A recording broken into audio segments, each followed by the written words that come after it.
Hi guys, so today we will look into the topic of linear search.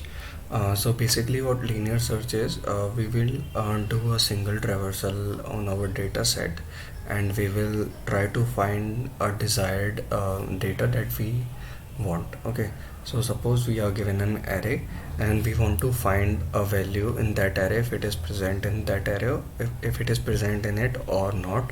If it is present, we will simply return a true value. If it is not present, we will simply return a false value. Okay, so let's consider a array that we have given. It is like 10, 12, 8, 6, 4, 1 and -3, suppose. Okay, so this is our input array and we want to find a value p, suppose 6 in it, and we simply want to return true or false based on this. Okay, true or false. Okay, so our output basically will be our output format will be either false or true based on if data is present or not. Okay, so what we can do is we can simply run an iteration over this array and we can simply compare each and every value with b and try to check that if it is equal to the b, then we will directly return true. If our whole iteration if our iteration completes, we can simply return false after the iteration. So what we can do is we can have a function. Okay, so that function will return a boolean value and it is like find or search or whatever the name we want to give, and it accepts a value integer array and key and a value that we want to find p. Okay, so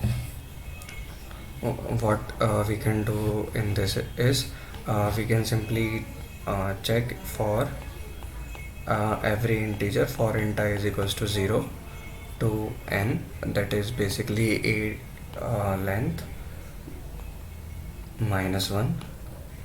Okay, we can simply check within this array that if ai is equals to b, that this is our array, this is our desired value that we are looking for. We can simply return true from here,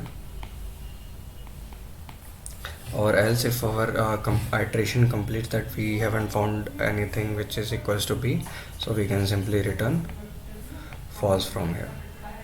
Okay, so the basically the what we are trying to do is let's see in this example, let's say we are finding 6, so we will check, we initial our I will be at 0 and this is our n, which is basically 0 1 2 3 4 5 6, this is 6.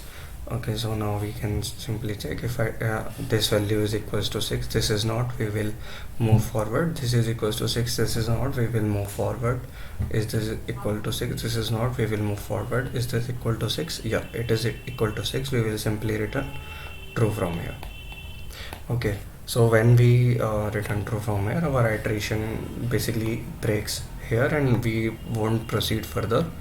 Okay, so that we won't bother to look the rest of the array because we found our variable. There is no point looking into the array further, so we can simply return from here.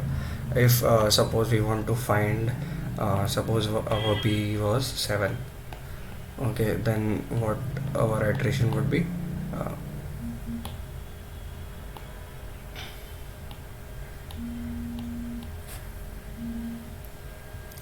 okay, so in this case what our iteration could be is we first check here if it is equal to 7, 10 is not, then we will go to 12. If it is equals to 7, it is not, then we will go to it. It is equals to 7, no, then we proceed further and further and further and further, and our array is ends. Okay, so our iteration ends with a length -1, so eventually we reach at 7th position, that is it is out of bounds, that it doesn't exist in array.